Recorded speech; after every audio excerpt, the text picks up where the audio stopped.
Hello, psychology students. Today we are starting the chapter that has to do with personality. And as I often like to start a new chapter, I start off with a definition. And so here we go now with our definition of personality.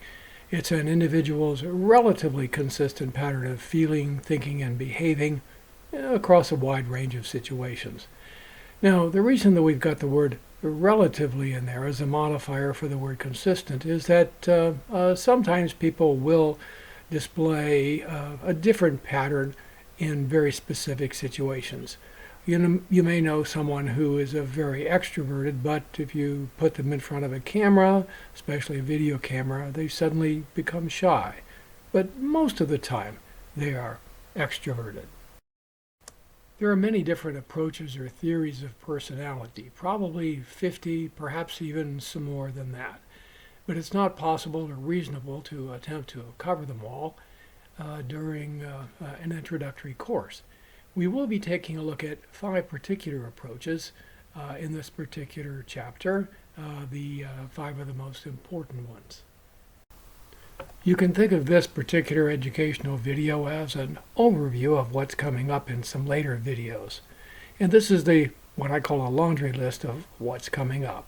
First, I'll have a video a little later having to do with the psychodynamic approach. The most famous person there is a gentleman by the name of Sigmund Freud, a medical doctor whom we talked about earlier in this course. After that, we'll spend some time talking about humanistic psychology, 2 famous people there, Carl Rogers and Abraham Maslow. After that, we'll look at the social cognitive approach of Albert Bandura.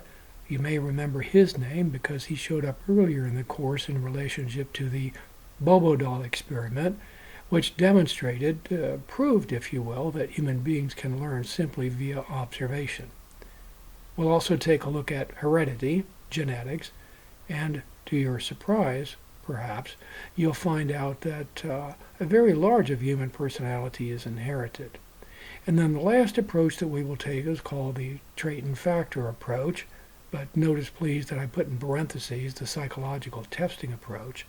And that's because psychologists, some of us, are in the business of measuring personality using tests. And so this is a final approach that we'll be taking a look at in this particular course. And so, dear students, this is my introduction to the topic of personality. In the following videos, we're going to go into the different approaches in some greater detail. Take care now and have yourself a great psychology day. Bye.